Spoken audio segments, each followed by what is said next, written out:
this is Liz from People I Think Are Cool, a bi-weekly podcast where I interview my favorite creatives from across the globe. If you're looking for a dose of creative inspiration, then go to peopleithinkarecool.com or subscribe to People I Think Are Cool on iTunes and Stitcher. You like film, from cult to classic, from blockbuster to B-movies. And there just isn't that one place with all the fan fervor and passion that's covering the kind of mad, diverse brilliance that you love. Well, that's where you're wrong. AfterMovieDiner.com is that fan-built movie nirvana just for you, featuring the sweet, sweet writings of the wife dork herself. AfterMovieDiner.com. Go there. Be the best you can be.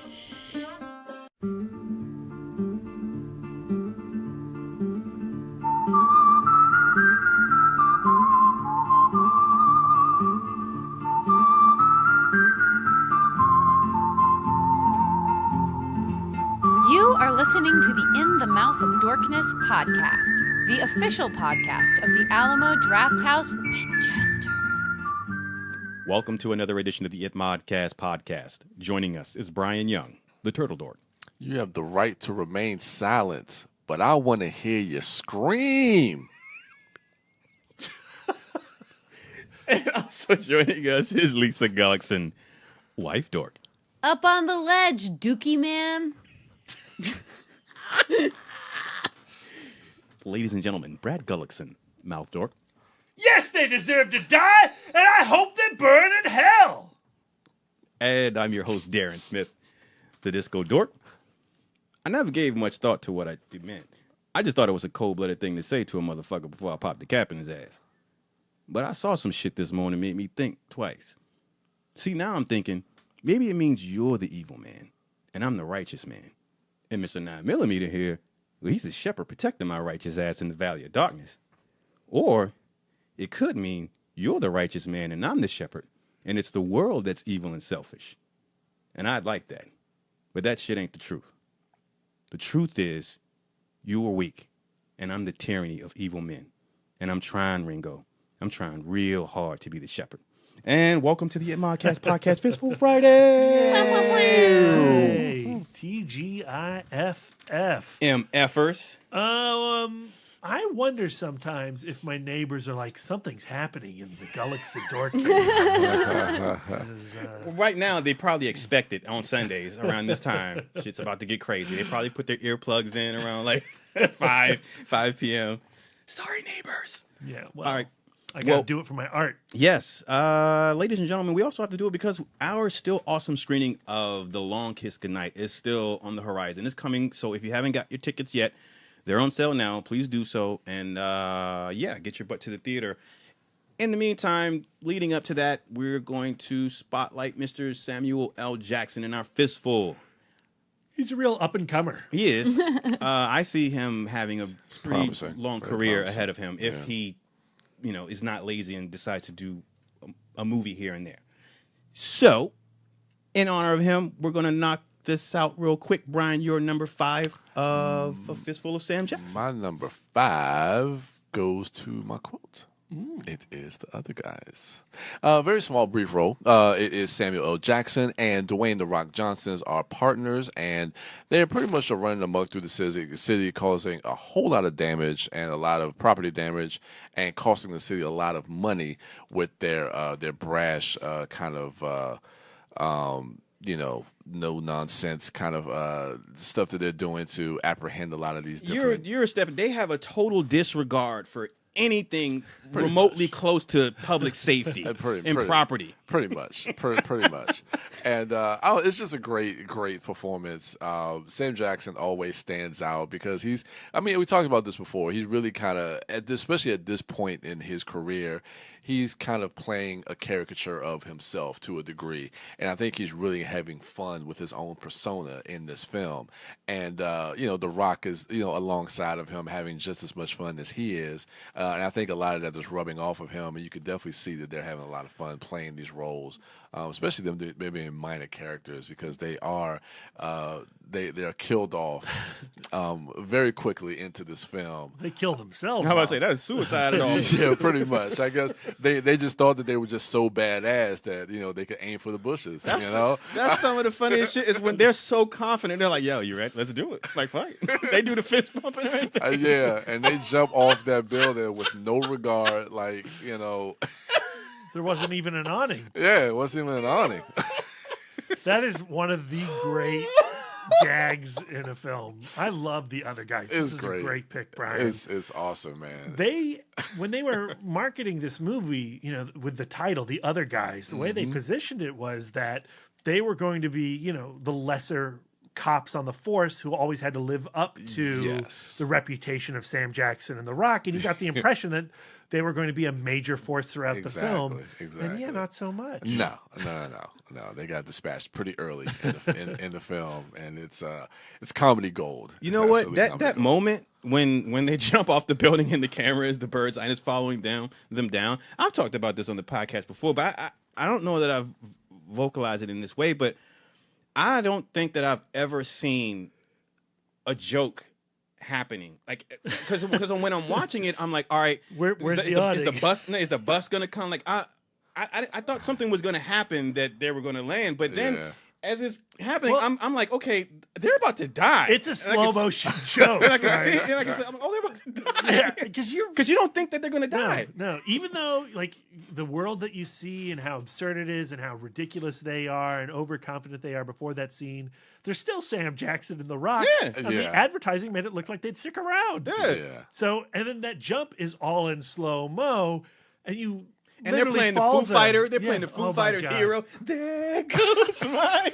Yeah, because I remember seeing the theater and it's going down. And I'm thinking to myself, I'm like, wait a minute, they're going straight down. Now I'm thinking to myself, I'm like, are they going to land on their feet? Like they're so. I was like, they're so badass. Like, oh, okay, they probably just want to land on their feet and keep running. But then I was like, their bodies aren't straightening out. Like, they're still flat, and then bam, Splat. Man, that was the funniest shit ever.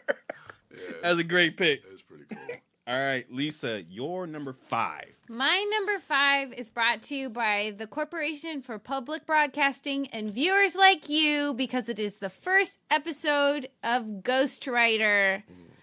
Ghost Rider was a show made by Children's Television Network. It's whoever also put out Goosebumps? Sesame Street. Oh. Not PBS. Not PBS. Well, it was public broadcasting. Children's Television Network. Yes, the Children's Television Network. Mm-hmm. And this was an attempt. I never watched that. Also in part brought to you by Nike. It was an attempt to appeal to What? teens, like a more teenager Just do type it. public Oh, I see. broadcasting. I never knew that. So Yeah. I was scrolling through the IMDb of Samuel L. Jackson, 182 credits. trying to figure out what would have been my first encounter with Samuel L. Jackson. And this might very well be it, because I was a huge fan of Ghost Rider back in the early 90s. And I did not realize that he played a very key character in the narrative, because he plays Jamal's dad. And Jamal, he is with his dad when he unleashes the Ghost Rider onto the world. His older sister is going to college. They want to pull up Grandpa's old trunk, right? So Jamal and his dad, Samuel L. Jackson, are, why can't I Rustling? doing some really intense Hands charades managers. here. Yeah. I can't think of the word. I guess rustling. Rustling is good enough. I think rustling's a good word. Fumbling around. Yeah. And a book falls off of a ledge and unleashes the Ghost Rider. So was Sam Jackson a recurring with this father always in? He was in 3 episodes and is later replaced by another actor. No. So Oh, but it's the same character. yeah, it's the same character. It's a very kid-centric show, so you don't really see the grown-ups that much. What year was this? This was in 1992. Shit. Yeah. Oh, wow. Okay. So And- he's Pre-Pulp already had- Fiction? Yeah, no, pre-Pulp Fiction, but he's already had like a film career when yeah. he was doing this. Okay. So when I was doing my research, I actually found a short list of some of the other celebrities that have been on Ghost Rider, and it includes Julia Stiles, played another teen girl on that show. Yeah. Dule Hill from Psych. Oh, He played a basketball player on 2 episodes. Dule Hill. And none other than Spike Lee was on an episode of Ghost Rider. He played Special Agent Pete Nice. on an episode. Cool. So there's been some cool Special Agent. motherfuckers on Ghost Rider. Ghost Rider is, of course, a ghost that can only communicate with children through the use of letters. So, yeah, it really appeals to the teens, particularly the teens who were not allowed to watch anything that was not public broadcasting. There was a character named Rob I wanted to marry. Oh, all right. Yep. It was actually the first TV show that I ever wrote a fan letter to. Of course, my first fan letter was to the Christian radio drama Adventures in Odyssey. I did write. Only my sister appreciates that. Hi, Teresa. Hi. So Adventures in Odyssey. And then my third fan mail was to one of the Backstreet Boys, because I wanted to relate. I can't remember which one, by the way, because I did not listen to the Backstreet Boys. What? But he was being very upfront with his battle with depression, so I wanted to relate with him. I'm like, I'm in high school, and I also have depression, and good for you. But I never sent it, and I found it in a drawer at my parents' house, so that's embarrassing. You never wrote a letter to the Monkees? No. What? I never did write a letter to the Monkees, but when Teresa and I, and my whole family actually, saw them in, I guess, 1993 or no, it had to be way after that. In like 1997 or 1998, we went to see them in the Poconos and in concert, and my sister and I both made little gift bags to them and put them on the edge of the stage. So we did give them gift bags. Yep. Interesting. I've never written a fan letter. Me neither. Because I'm always of the mind, they're probably going to write this shit. They probably got some assistant. Excuse me, Adventures in Odyssey. They wrote you back. Yeah! I did like a list of like 23 questions about Adventures in Odyssey. And one of them was, is Rob from Ghost Rider one of the voices on your program? And they're like, we don't talk about the voice actors who are the voices. So it was also Ghost Rider related. I was really into Ghost Rider. All right. Big time nerd. Pre-IMDb. I wonder if I can IMDb now I can finally know. Finally have some closure. All right. Your number 5B. I'm going to use the same line of thought that Lisa did by picking the first time I ever encountered Sam Jackson, and I would not have known it. But that would be as the hold-up man in John Landis's Coming to America. Yep. He storms into McDowell's restaurant while Prince Akeem is undercover as a poor, lowly employee trying to win the heart of Lisa by being a super swell fella while she's dating the Soul Glow King, Eric LaSalle. Yeah. And he's mopping up the floor. In storms the hold-up man. He gets to unleash a few classic F words in the Sam Jackson style. He's incredibly intense. He's doing some serious eye acting in Coming to America. And of course, you know, Prince Akeem, he's been trained in a number of martial arts when he's, you know, been raised in Zamunda. And he unscrews the mop head from his stick, from his mop. I don't know. And he turns it into a bow staff and he attacks the hold-up man, knocks him on his feet. Actually, does he have the mop, or is it Arsenio Hall? Arsenio Hall. Arsenio Hall unscrews the mop head from the mop stick. Okay, I want to make sure that we're being accurate here in my memory. Anyway, I love the expression of Sam Jackson at the end of that scene when he's on his back and hold on, who gets the shotgun then? Because someone catches the shotgun after. Oh, so I think that's Arsenio Hall. I want to say, didn't he unscrew it? No, Semi, Prince Akeem. Unscrewed it, but Semi jumped and got the shotgun. Okay. Because when he flipped them up in the air, Right. Arsenio calls him like a rhinoceros pizzle, right? Yeah, that's a hell of a slur. And Sam Jackson can't even deal with it. Yeah. Because that expression, like his eyes go real wide. He can't believe that these two employees of McDowell's took him down. I remember that scene. when I first saw that scene. I was in high school around this time, I think. What year? 90? No. It's 88. Yeah. This is before high school. This I remember. I was young when this came out, but I remember being afraid. Like he was scary when he came in there because, like you said, he was super intense in that moment, and he's dropping F-bombs. So like I remember being like really scared of him when in that particular scene. He's great in that. Yeah, scene. 88 is when it came out. So I would have been 9 years old, and I saw this maybe not when it came out in theaters, but I definitely saw it in the late 80s, early 90s on home video. And man, dude, I burned through that tape. Yeah, recorded it off of HBO or something. Ooh, so good, so good. Yeah, still holds up. I watch it on a pretty regular basis. Yeah. It's a great movie. Yep. All right, great. Little update. Yep. The kid who played Rob was never a voice on Adventures in Odyssey, but do you know who was?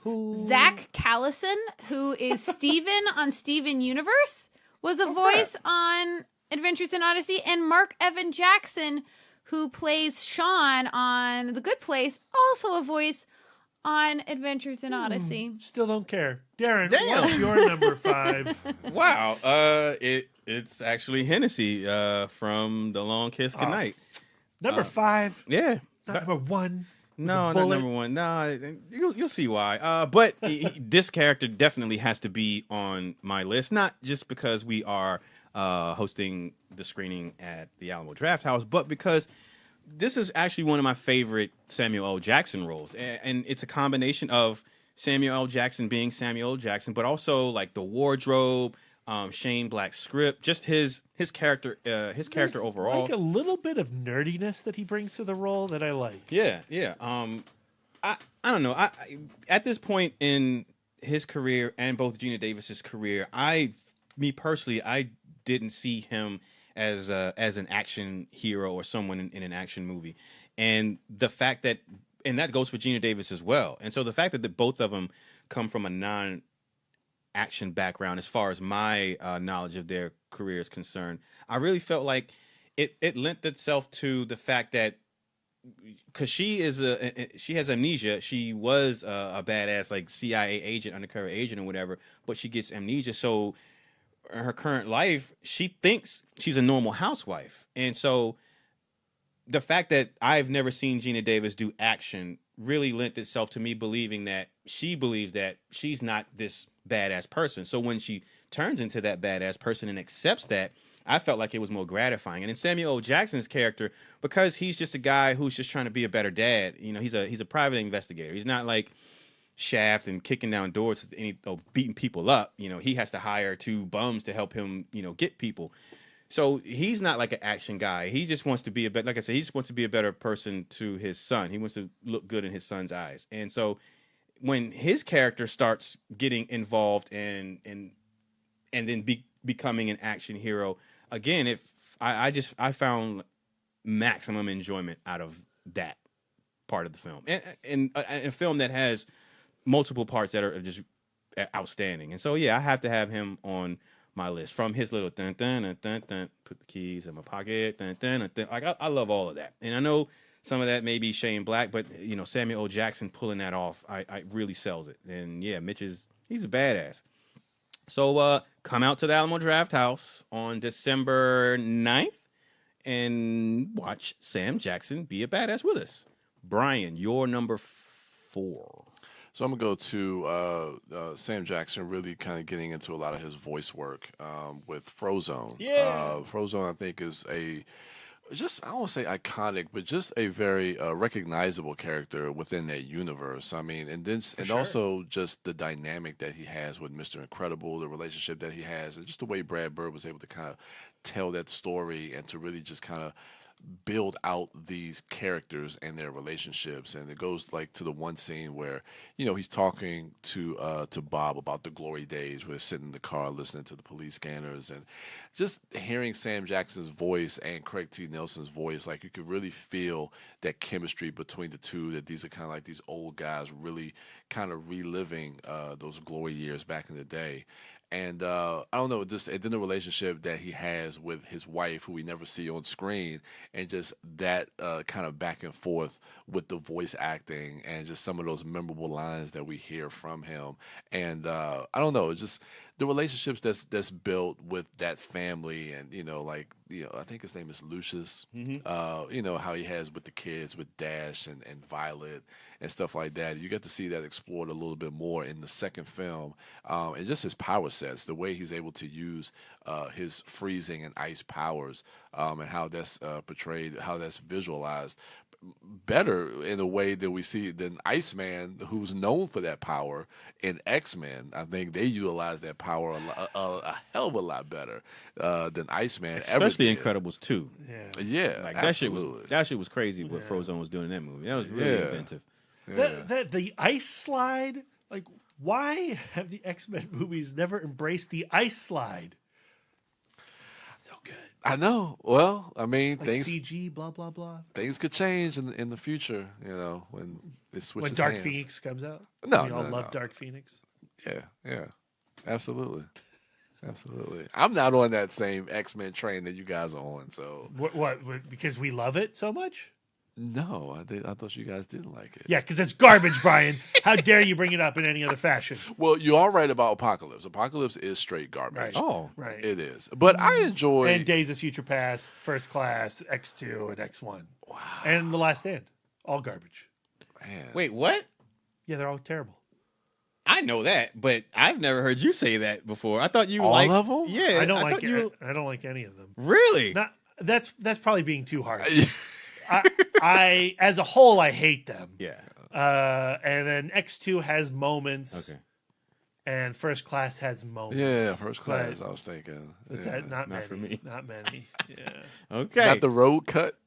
No. Oh my Did you God. see that? I own the road cut. What are you talking about? Is it? No, it's garbage. All right. Oh, man. Well, anyway, Frozone. Yeah. Yeah. Yeah. Sam That Jackson. guy's great. Yeah, he's great. That guy's great. Yeah. All right, wife Dorp. Yes. Your number 4 is. Hold on to your butts. 'Cause Yeah. my number 4 is Jurassic Park. Good pick. So this was probably my first Samuel L. Jackson in a movie, I'm guessing, because I did sneak into the movie theater in 1993 and caught everything from the lawyer getting eaten off the toilet to the end. So I think that does Where she's include- eating all that candy at the end? Yeah, that I found that scene very scary. Jello candy? I thought Oh. they would get. I felt a premonition in 3rd grade where I was like, somebody is going to think that's candy, and that's upsetting me. Inside jokes.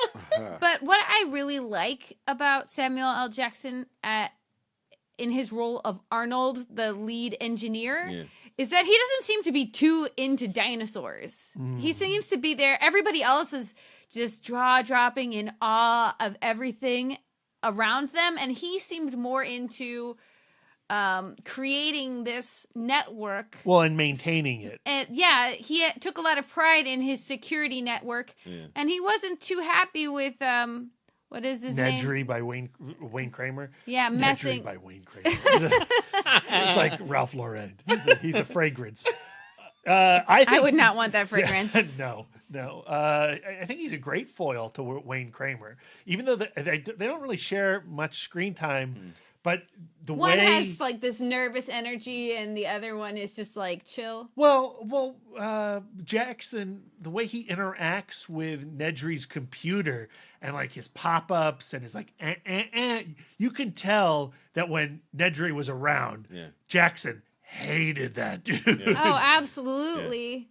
And the fact that like he's disgusted at the way he would treat. It's like when Darren sees me drop my iPhone, he's like disgusted at the way I would treat such a valuable tool. So in actuality, Samuel L. Jackson's role got cut a little bit short, and his death scene was actually supposed to be in the film. But there was a hurricane in Hawaii, so he could not fly in. So they just did the goo and the arm. But I think like that is like a terrifying scene. It's a great reveal. When she's backing up against the grate and like this hand drapes over her and she has this moment of relief and then she sees that the hand is attached to nothing. Yeah. Laura Dern's so upsetting. awesome in that role. Yeah. So good. Yeah. So yeah, that's my number 4. Great pick. B, your number 4? Number 4, I'm going Nick Fury. I had to do it. I had to do it before all you guys did. And I'm going with his first on-screen appearance as the commander of S.H.I.E.L.D. In Iron Man in 2008. Post-credit sequence. Just, again, we talk about the MCU probably too much on this podcast, but damn it, I don't care. That's you possible. love it. I love it. Right? Exactly. Just the moment when Tony Stark comes downstairs and there's this shadowy figure in his palatial Malibu home. And then Nick Fury steps out of the shadows. It's Sam Jackson. He says, I want to tell you about the Avengers Initiative. Just how radical a moment that was for comic book fans, not just because of the big promise that something like the Avengers Initiative is. Yeah. That means, Captain America, Hulk, Iron Man, Thor, all on the same screen. That's not possible. Not only is it possible, but it's going to go on for the rest of time. It's made billions and billions of dollars. But the fact that Nick Fury was originally drawn as this, World War II white vet who became a super spy James Bond type. And when Mark Millar and Brian Hitch were rebooting the Marvel Universe as the Ultimate Universe, the same universe that would eventually spawn Miles Morales, Brian Hitch cast the image of Sam Jackson as Nick Fury within the comic book. So when we met Nick Fury in the Ultimate Universe, that is Sam Jackson in cartoon form, and it's amazing.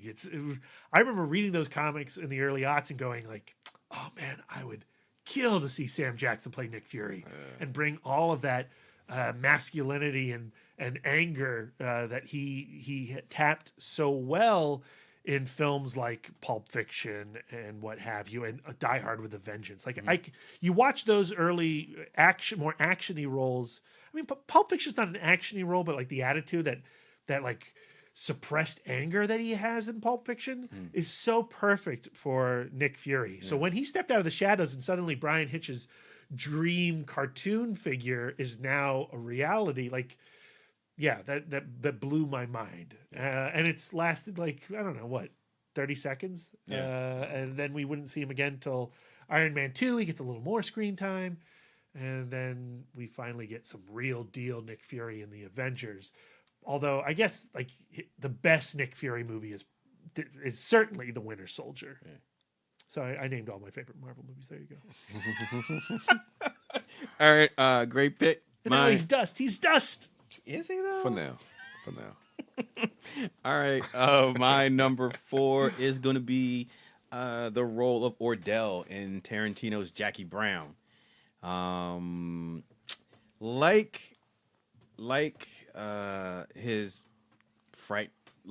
he frightened me with that performance, his brief cameo in Coming to America.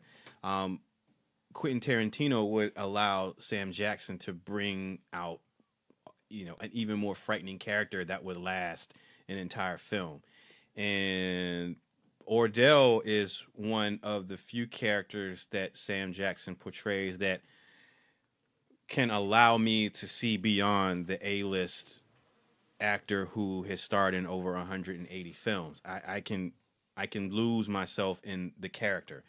And that's not an easy thing for actors to pull off, I feel, because especially big actors like Tom Cruise and the recognizable faces that when you see them, you automatically know the faces on the poster that sell the movie. I feel like Sam Jackson, when he's paired with the right director, has the ability to do that. And Tarantino and he kind of have this.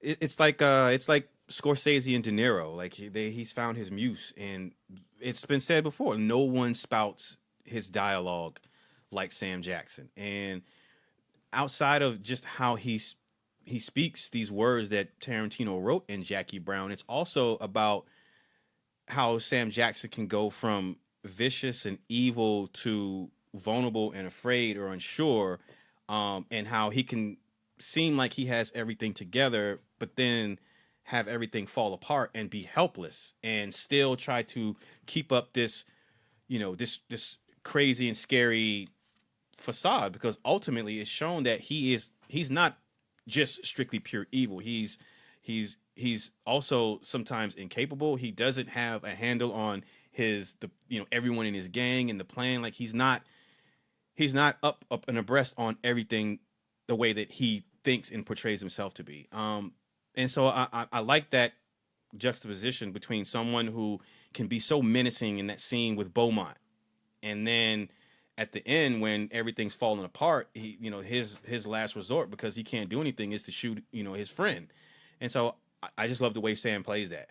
And again, this guy can do so much. His range is so far and wide. If you listen to these different picks on all of our fistfuls, then you would know, yes, he can just shout and curse and drop the MF, with the best of them, or actually better than the best of them. But then he can also dial it back. He can be subtle. He can act without screaming. He can use his eyes. All the tools that an actor has in their toolbox, whether they use them or not, Sam Jackson does that. And he might not do it in every film, but across his filmography, there isn't a tool in the toolbox that he hasn't touched. And so, yeah, it's on display in Jackie Brown. So that's my number 4. B, your number 3. That rhymed. So my number 3 is going to be Glass. Yeah. Glass, the movie's not out yet. Oh, Mr. Glass. He's known as Mr. Glass. Elijah Price, I believe it is. Elijah Price from Unbreakable. Loved his character. Loved his performance. It's a very, as we know, Sam Jackson is more of an understated performance by him, and I like how he's kind of pulling the strings, and it's more like this guide for Bruce Willis's character, as Bruce Willis is trying to find out why these things are happening to him.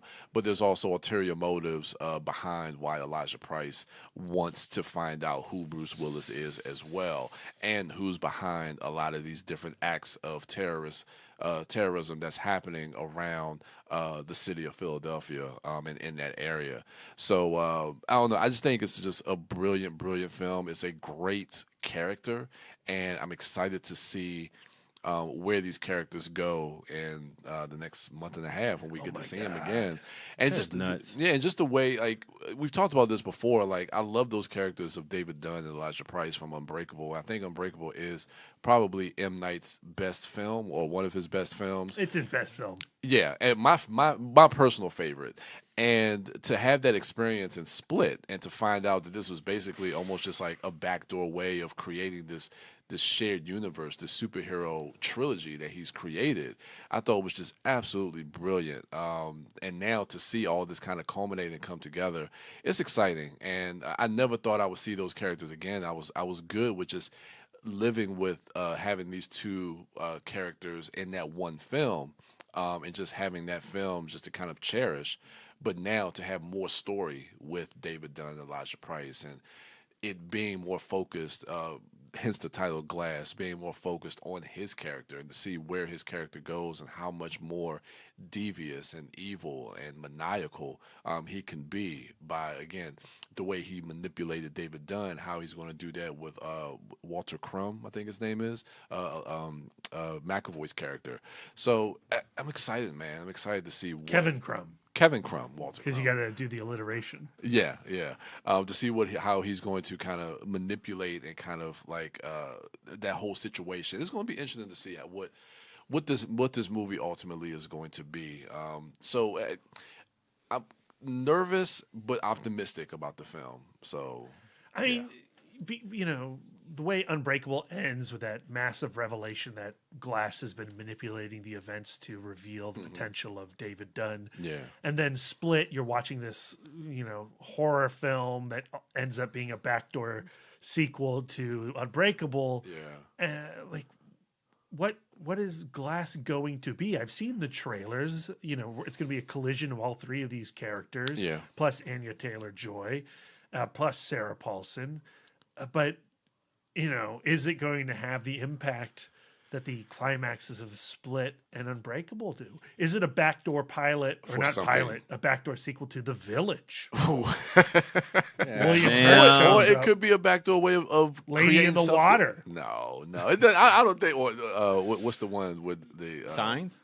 No, Aliens? where nature is killing. No, everybody. so The Happening? Elijah Price Happening. knew that an alien invasion is coming.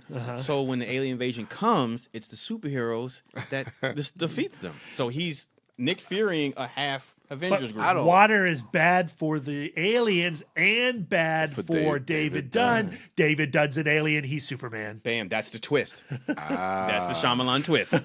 There is going to be a twist, but I do think I mean, that's why I'm you know what? nervous. I hope it's not a twist. He doesn't need one. Split didn't have one. No, not a twist, but a reveal. I think there's going to be a reveal? reveal with Sarah Paulson's character. That she is the Princess Bride. Robert No, Ryan Penn. but they're hinting at the trailer. I know we're getting a little off topic, but they're hinting at the trailer that when David Dunn says the one thing, he's like, "You're not gonna shake my hand and have me walk out of here." And then there's a scene where all the action kind of ramps up, where he's grabbing her hand. So I think when he touches her, something's going to be revealed about her character that's going to tie into the greater story. So I don't know. That's just what I think. Speculation going in there, B. I That you know. don't like to do. I know. But look, I'm just doing what they give me. I'm just going by what they give me, but I'm not holding to that. I never said I didn't speculate. I'm just. I said you don't. I said you do. I know, but I'm just saying. But I don't get too deep. Too into, deep. Because yeah. that was kind of deep. Because I didn't peep none of that shit when I saw the trailer. I'm just going by look. It's stuff I see. Yeah. But if it doesn't happen, I'm not going to throw a fit like it's the Last Jedi or some shit. Oh, okay. I will hope not. Wife, your number 3. Yes, I'm so happy we can transition from one subtle villain performance to another subtle villain performance, because my number 3 is Valentine from The Kingsman, The Secret Service. But you said subtle. I was joking. Ah. I was joking. So, what I love about Samuel L. Jackson is when you put him in a movie, he had a tendency to elevate everything else around him. And I think particularly in terms of the first Kingsman movie, the way he chose to play the villain was a huge determining factor in the overall tone of the movie. Yeah.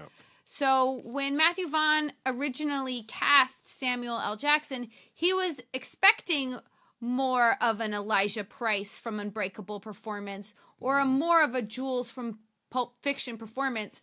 And Samuel L. Jackson rolls up and says, no, the way I envision this character is with a lisp, with an aversion to blood, with a affection for McDonald's Big Macs. Him and Mac and me.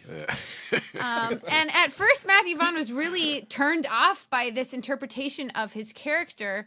But the way that Samuel L. Jackson justified it was, this guy is a genius. He is a Steve Jobs type, just highly capable with infinite imagination and vision, who could have anything he wants. What would drive him over the edge? What would make him into this enormous megalomaniacal? Damn it! I tried to say it last week, Lisa and I still cannot can't say that do word. Megalomaniacal. Yeah, I can't. You say it so good though. There's extra sounds in there that I'm not getting. Anyway, I don't care. But he got to the core of that character and said, well, what Valentine really wants is to be taken seriously. And with his speech impediment and with his kind of weirdness, just overall weirdness, people are just not taking him seriously. And that's what brings him to this level of frustration where he feels like he has to, like Thanos, clear out a large part of the population. And therefore he implants those, chips into people's heads and the whole thing. So I think that is a brilliant interpretation of a character. He just brings so much thought to everything that he does in every movie that he does. And Kingsman would be he's been known to phone it in, and we've all seen those performances and Citibank commercials. Is it Citibank? I can't even remember. What's in your wallet? Yeah. But yeah, and we've seen him phone it in, but he chose not to do it with Kingsman, and I think it paid off. Yeah, big time. And Yeah, you I could agree. particularly see it when you see a Kingsman movie without him trying to bring that kind of tone from an ungenuine place, I think.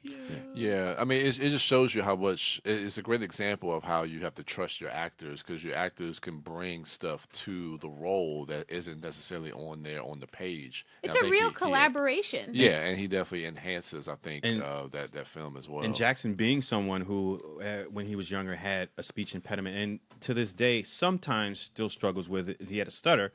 I like that he was able to take a personal experience and give that to this character, to humanize that character in a movie that's so outlandish and over the top.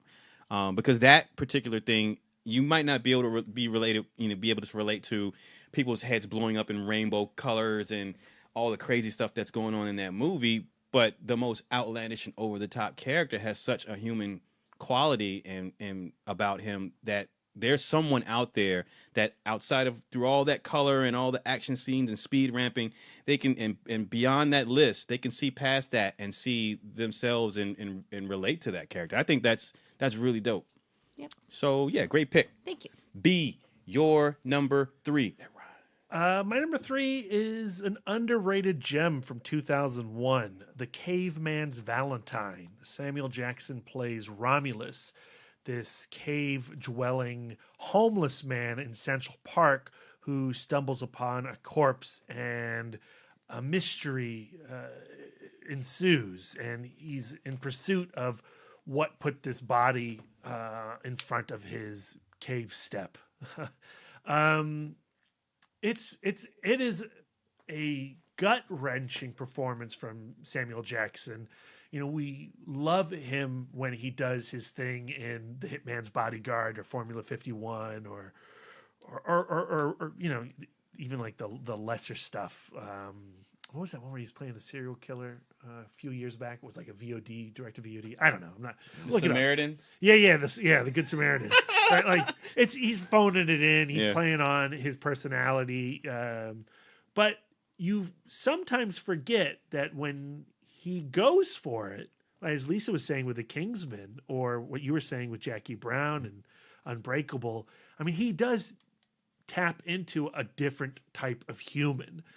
He can disappear in roles. I think a lot of the movies we've been talking about so far have proven that. And Romulus is one of his best vanishing acts. And a film, for whatever reason, in 2001 did not necessarily take off or even have like a cult status. It's really faded completely from cinematic memory. You know what I think it is? And it's just, and I'm just thinking, hearing what you're saying, B, is I don't like when people talk about Sam Jackson, and it may not, I don't know if it was this way back when this movie came out, but a lot of the conversation is either about, you know, his cursing and how badass he is in the movie, or just how prolific his career is, how many movies he does a year. And people might say he's a great actor as like a blanket statement, but people don't talk about his ability in the same regards as they talk about, you know, Daniel Day-Lewis or whatever. And granted, they might have two different methods of how they approach their characters, but when Jackson is on, when he's paired with a good director who can pull that performance out of him or allow him to add things to the character, like Lisa's pick, his shit is on another level. Like, he is so good. Yeah, I mean, he's fantastic in this film. And, you know, it is this weird mystery that ultimately the reveal of the crime is maybe not as interesting as what's actually happening with this character. It is a character piece. You have to invest in Romulus's relationship with himself, his own sanity, and his cop daughter. That's what's the driving emotion of The Caveman's Valentine. And I think it was, when it was sold originally, they leaned heavy on the criminal aspect, and that was probably a mistake. Yeah. But yeah, if you haven't seen The Caveman's Valentine, I give it a strong recommendation. If you have seen it and you don't love it, I think it's time for a rewatch. It's still pretty darn good. All right. My number 3, purple lightsaber. That's my number 3. Mace Windu? Not Mace Windu. Purple lightsaber. Is the fact that Sam Jackson, because he's Sam the Man Jackson. This is my number 3 pick is Sam the Man Jackson. Because the man part is when you can go onto a Star Wars set, or before you do that, go to the script and say, I want to change the color of my lightsaber to the color I want it to be. And it's purple. When there's never been a purple lightsaber in canon before, this man can come in and add to that canon like Lisa was talking about. All right, this thing is not on paper. This thing about this character, for whatever reason, ain't on the paper. I want it on there so I can put it on the screen. And he did that. That's dope to me. Yeah. I love the purple lightsaber. Me too. Say what you will about those prequels, but Mace Windu is actually a pretty interesting character within the Clone Wars cartoon series. And I love seeing Sam Jackson, cutting droids' heads off. Me too. I just wish that thing that Lisa mentioned where she said you can put him in a movie and he elevates everything around him. I wish he did that in that movie. But I'm not going to harp on that. He'd have to elevate quite a bit. A lot. Yeah. But I did get a purple lightsaber. So for that, I got to put it at my number 3. So yeah. Sam the Did Man he Jackson. whip it out in Phantom Menace, or is it only Attack of the Clones? It was. Oh, Phantom Menace? Yeah, he no, doesn't- No, it was. no. Attack of the Clones. Yeah. Oof, that one's even worse. Yeah. That's bad. I've seen that movie one time.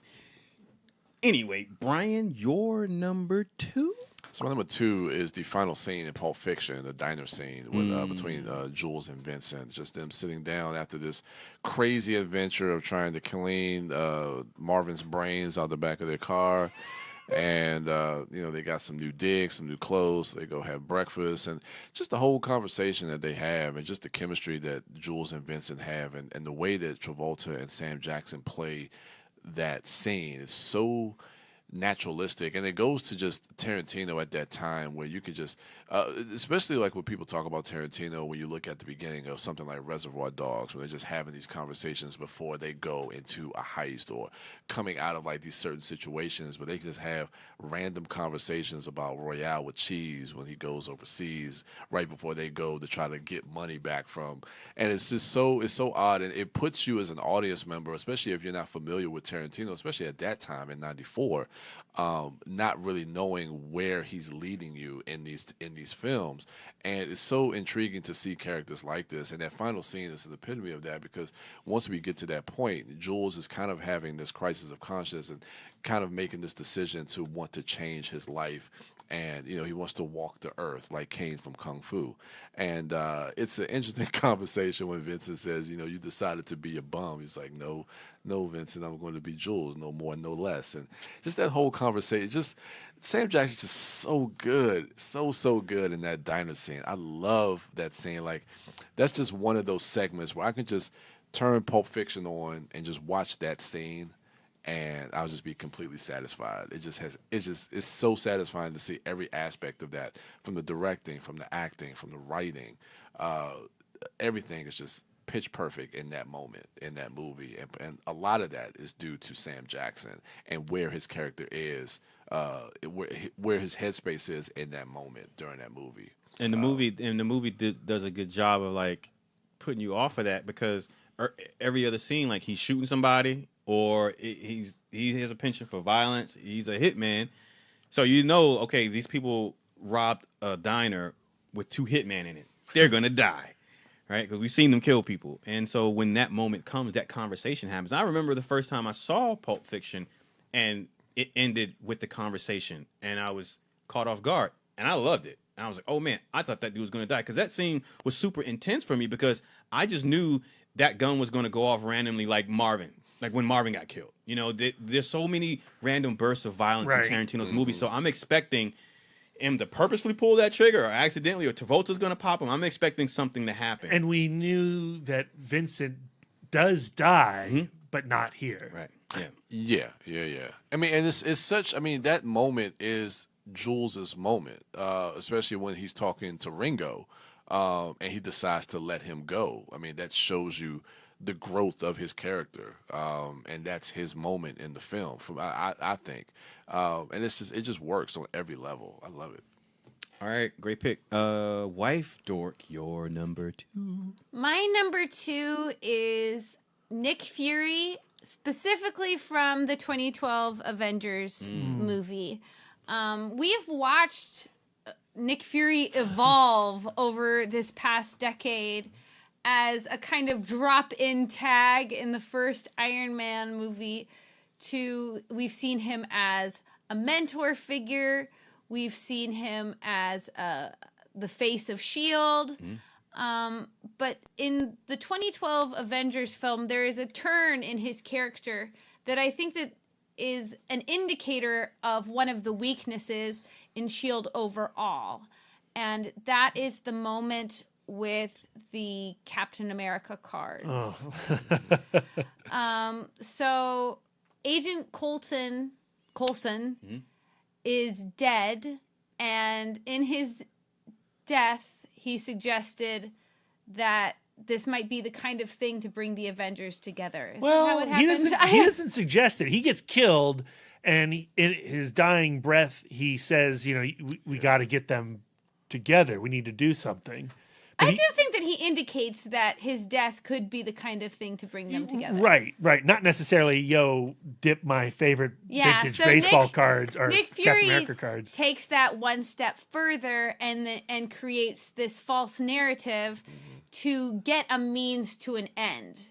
He dips the cards in Agent Coulson's blood and tells the Avengers essentially that this guy whom you've been connected with all of this time and admired you greatly died for you, and you don't want to make this his death for nothing. Yeah, it's a good moment. And it is a good moment. Nick Fury's a shit. But also Nick Fury is a shit because he does manipulate the truth. Yeah. And we do have this understanding that Nick Fury is a spy, and his background couldn't be entirely clean, but we see the fact that he is a guy with a lot of secrets, and we see these kinds of secrets go even further in the Winter Soldier with the opening of Winter Soldier, where he sends 2 Avengers on the same mission with different mission endings. And it creates a tremendous amount of distrust between Steve Rogers and Nick Fury, especially with his discovery towards the end of Avengers of their plans for what they wanted to do with the glowy cube. The cosmic cube? Yeah. Not the cosmic cube. No, the Tesseract. The Tesseract. Yeah, Tesseract. the cosmic cube. That's what they call it in the comic books, guys. Whatever. Come on. So it that kind of distrust is the fissure that allows things like Hydra to get into S.H.I.E.L.D. because there is this lack of communication because everything is on a need-to-know basis. Here's the thing. Listen to Captain America. He's always in the right. Just do what that guy says. He's a Boy Scout. I think Let's not start arguing, Brian. No, I agree, but there can be some arguments made. Captain America's attitude is what allowed Thanos to win That's also in true. Infinity War. So don't even get me started. But anyway, Nick Fury, an amazing character, made amazing by Samuel L. Jackson, and the fact that within this universe, they've seen what he can do, and they constantly expand his story and give him more. And now he's going to play a huge role in the upcoming. Spider-Man, Far From Home. No, Captain the other Marvel. one, Captain Marvel. Oh yeah, He's going to play a huge role in Captain Marvel. I can't wait to see. So, yay. All right, great pick. Brad, your number 2, Changing Lanes. No. I think Changing Lanes ain't bad, Nick though. Fury versus Batman. Yeah, Oh, I think it's okay. I Oh. think it's a good little movie. It's not great. All right, what's your pick? Yeah, stop hiding behind your microphone, Darren. For my number 2, it was already on your list. It's Ordell Roby and Jackie Brown. He's such a fascinating character because you're introduced to him. He's this massive force of ego, and he's just got Robert De Niro under his thumb. and Jackie Brown comes in, and he shouldn't have messed with her because she's going to turn his world upside down and destroy him. And what I love is over the course of that film, as things start to go not his way and he starts to lose his cool and the true villainy comes out, he's really scary. He's scary in a way that I don't think we've seen him in any other movie. The closest is maybe a variation of evil that's in Django Unchained. But it's but you know, Steven's very different than Ordell.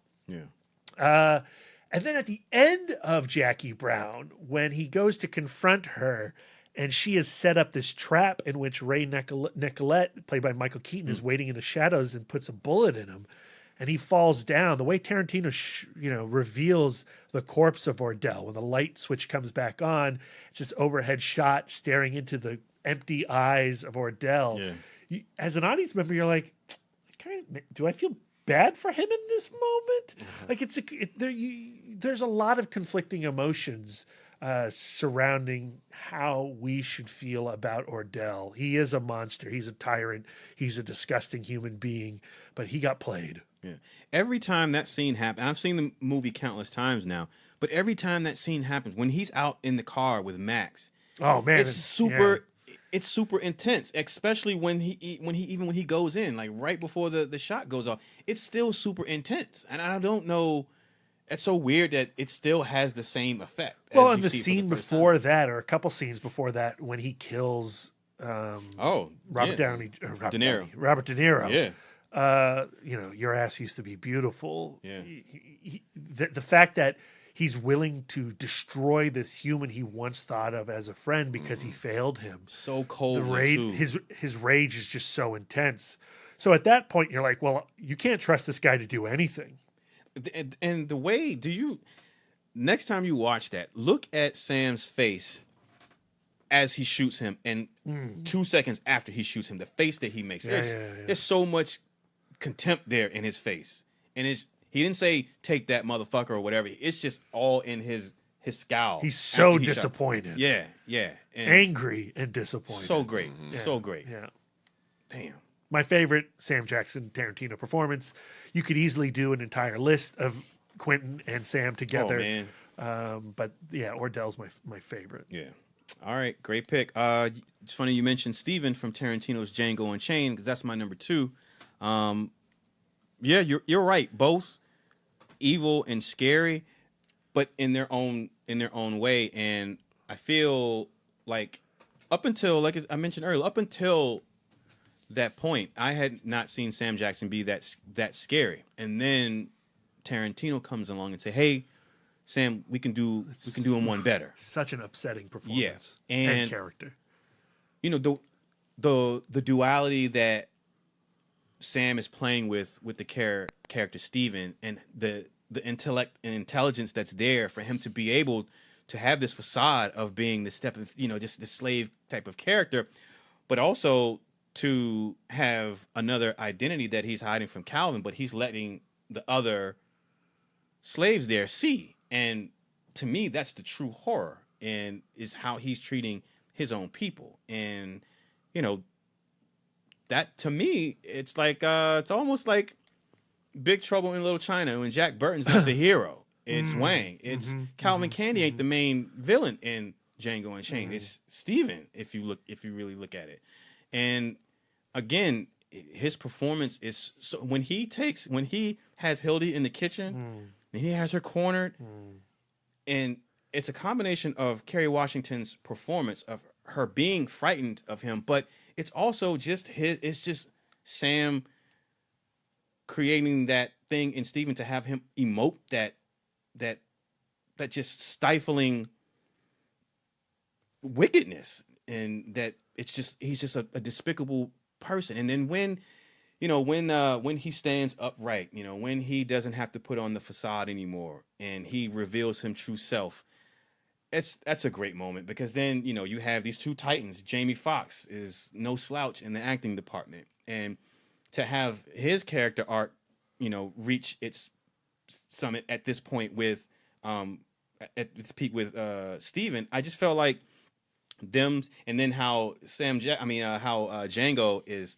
he's at an elevated position, and then how he comes down, and I don't know, I just felt like when you think about when you first see Steven in that film is when they get to Candyland and he's like, who's on that nag? When you first see him and when you last see him in that film, if you juxtapose those two, that's an amazing transformation of character and skill. I'm trying to remember when they advertised Django Unchained, was Sam Jackson Steven seen in the trailers? In the trailer, but they never really focused on exactly who his character was. Because like when you first meet him, you like it's almost for a laugh.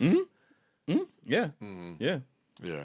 I remember being like weirdly disappointed by like that introductory performance when I was watching the movie. Really? And then of course the movie takes me on this insane, terrifying journey. I mean, I think it's coming to the point now that anytime Jackson and Tarantino get together, that he's going to give him a meaty role with some substance. Well, to and it. something different than what he's played before, because Hateful Eight's very different than what he played in anything else too. Who do you imagine Sam's going to be in Once Upon a Time in Hollywood? Because he's got to be in that movie. Well, I mean, I was going to Inglourious Basterds where he kind of plays the narrator, and even him as the narrator in that film, Hugo Stiglitz. It works so well. Yeah. But I don't know. I don't even know if he'll be in Once Upon a Time in Hollywood. He'll be in some fashion, whether he has a large role, a voice, or maybe because he had a small part in Kill Bill. He's probably been in every.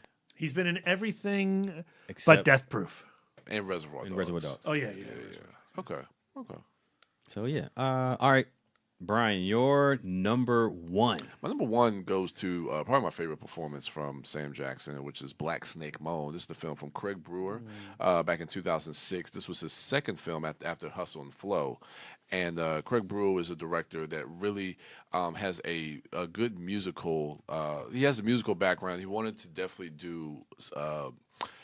I remember Craig Brewer talked about he wanted to do like a series of musical films. Like Hustle and Flow was kind of like his trap music movie. Then he had like his blues movie with this, and then he wanted to do like country music and stuff. And he never really got a chance to do. Footloose. He did make the movie. He did make Footloose. He didn't really get a chance to make those series of musical films that he wanted. He got his trilogy. Yeah, if you want to count Footloose. You don't count Footloose? But Footloose is a really, really good remake. A lot better than it should be. Yeah, and I attribute a lot of that to Craig Brewer. But the character of oh goodness, I have Lazarus, yes.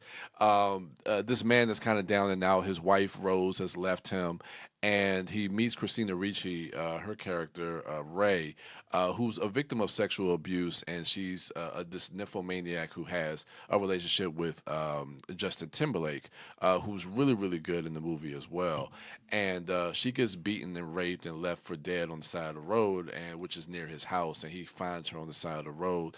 And it's really about them kind of mending their relationships through the connection that they have with each other, and the connection that they find with each other. And he does end up chaining her to the radiator, and the film sells it as kind of being this one type of film from the poster, but it really is just kind of like just this very sweet, character-driven performance from both of these two actors that really just kind of shows the two of them kind of at their lowest point, and finding that connection to bring them back up and find purpose in their own lives. And it's a beautifully, beautifully told story and a great performance by Sam Jackson. I think he's able to really capture that kind of Southern old man twang with his voice and his dialect in the film, and he just embodies that type of character. And he does it to perfection, absolute perfection. I just absolutely love this film. Lisa, have you seen Black Snake Moan? I have not. Okay. Yeah, I'd be curious. Not only Lisa's thoughts, but I haven't rewatched it in a while. I'd be curious to go back and rewatch it in today's context. Just the whole. I keep forgetting about the whole chain to the radiator thing until someone says it. But just what conversation is there? Did she not have autonomy because is she held against her because being Well, she held is. against her Well, will? yeah. I see what you're saying. You know? It could. I don't know. It could be pretty problematic. I remember it being fairly problematic when it came out. Yeah. But I think the way the movie handles it in a really sympathetic way towards both of those characters, and the way Sam Jackson isn't seen as like kind of like this terrible person that has her chained up. He really is to a degree trying to help her. Well, I mean, I'm asking Lisa, and I'd be curious to see what other women think because I just want to know from a woman's perspective what that is like to see that type of depiction, the imagery of it. Depiction, yeah, of a woman being held against her will for whatever reason. Okay, I know that did not initially attract me to the movie. Yeah. I when it came out, I wasn't. The way this Necessarily was the- sold was like this grindhouse experience, and the film is certainly not that. it's not. But in thinking about it, there is I know what you're saying, Darren. You're not wrong. No.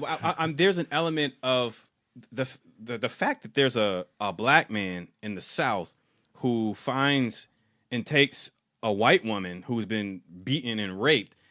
There's an air of danger to that, just that particular element for me. And I'm not saying that the movie even flirts with that. I mean, I'm just going by my first time watching that movie and just the setup of that film. I just felt like, man, that's like what do you call it? Like a powder keg, like just some shit waiting to happen, like something bad. But the movie is not like that. The movie wasn't what I thought it was going to be. And I'm not saying that's a bad thing, but just thinking about it because I haven't seen it in a long time, I just wonder what a rewatch would be like in today's context for myself and other audience members.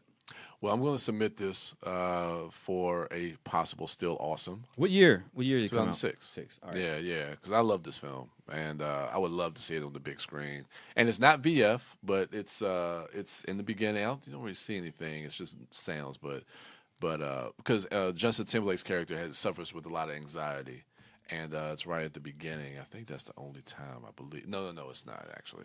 But yeah, We'll protect Lisa. yeah. But I would like to get Lisa's thoughts on it because I think it's a very interesting film that does open up a good conversation to have, but great performances from everybody in the cast. Yeah. All right. Wife Dork, your number one?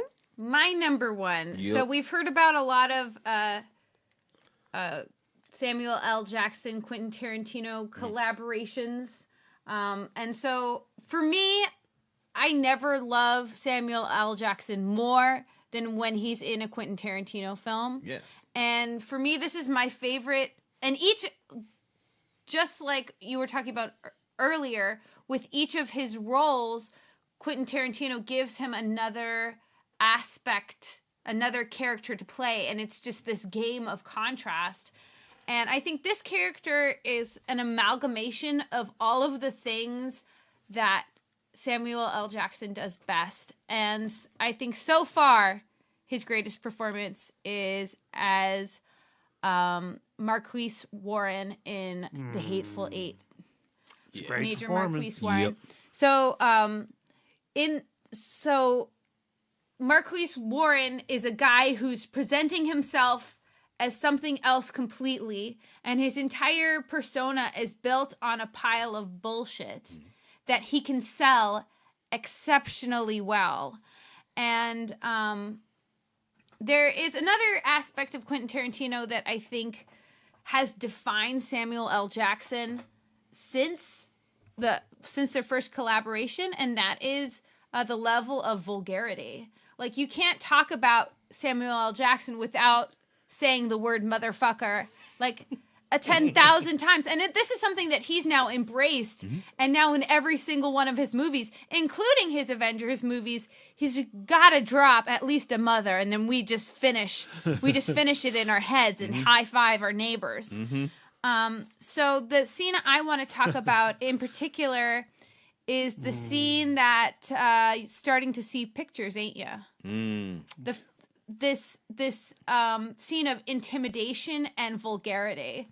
So he is trying to provoke. What's the other character? Bruce Dern. He's trying to provoke Bruce Dern by telling this tale that may be truth and is probably lies about him torturing and then sexually humiliating his son.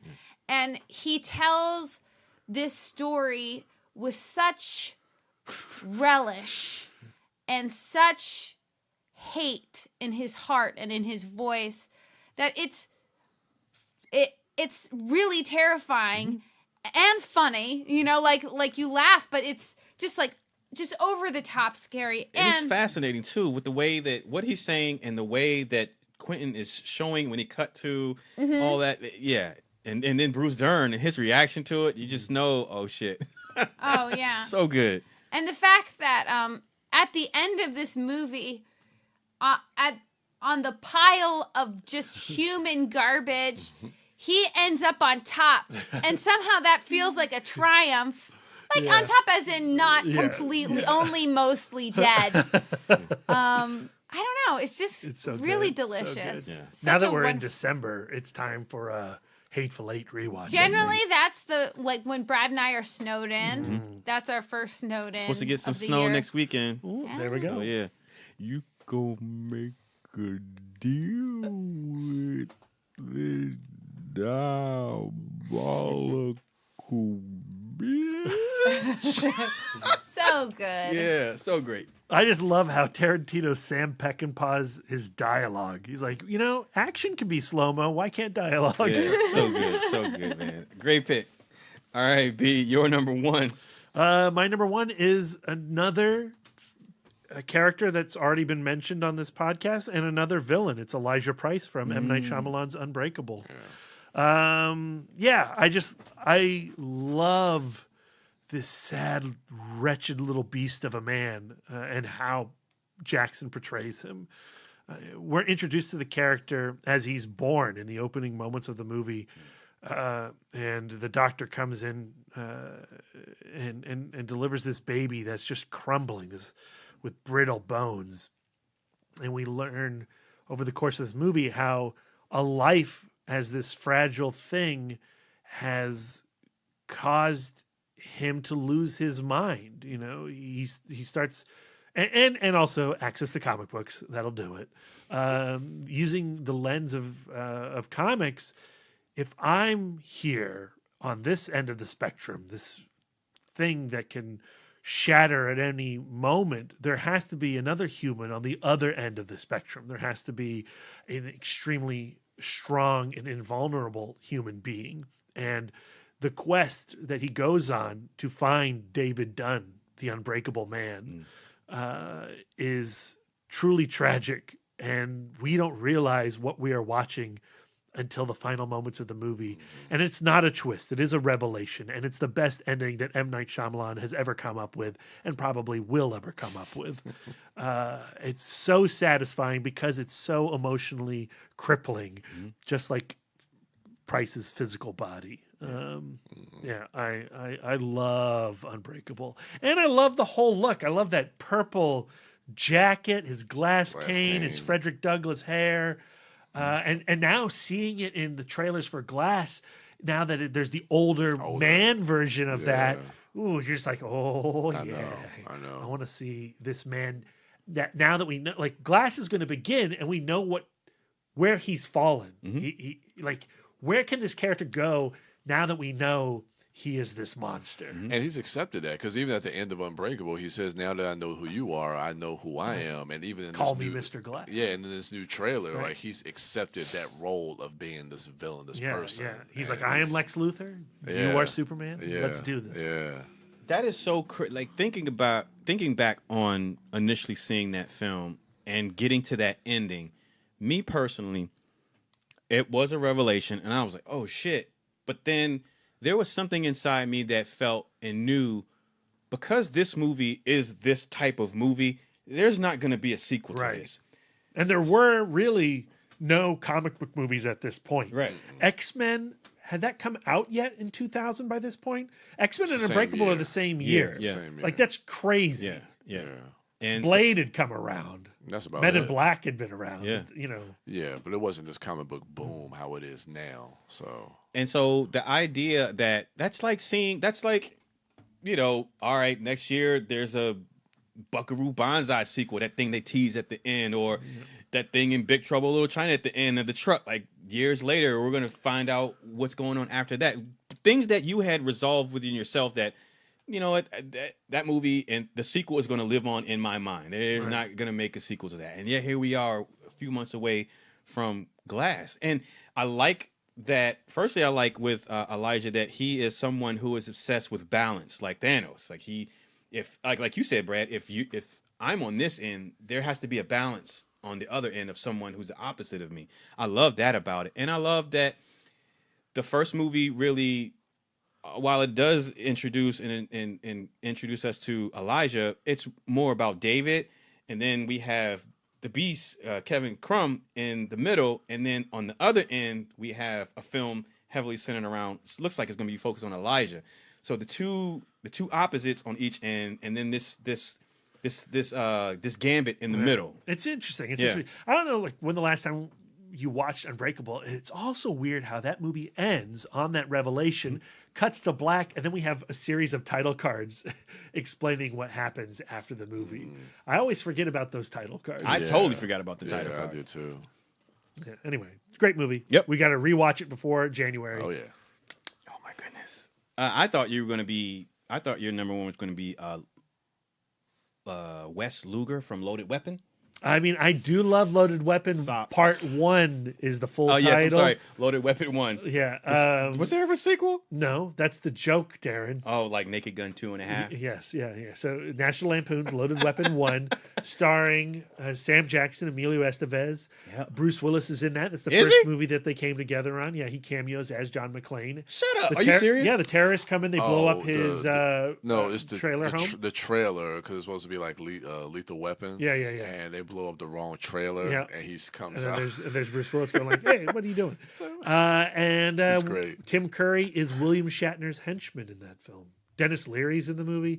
Loaded Weapon 1, great film. I have it on standard definition DVD, Darren. God damn! I was gonna say I gotta watch that, but I can't now because it's on DVD.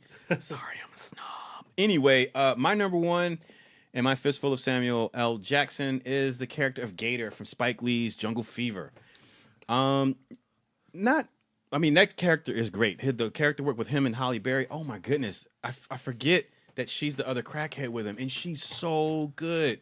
But yeah, while he's great and they're great in the film, the reason why it's my number one is really just because of I wanted to focus on Sam Jackson's incredible life prior to even doing movies or blowing up and becoming really big. I mean, he was someone who was heavy into civil rights activism, and just the course of his life, you know, him getting into drugs and on heroin and then crack and then going into rehab and coming right out of rehab and going on set to shoot this character of Gator who was a crackhead. And like how he would do later in his career with Kingsman, he would bring a personal experience to his character to elevate that character, which in turn elevated that film.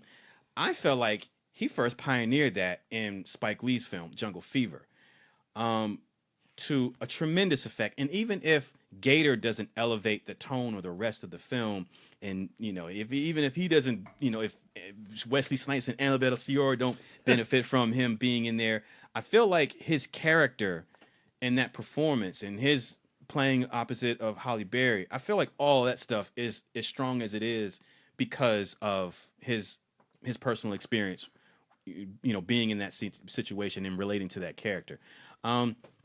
And he would just go on to overcome that.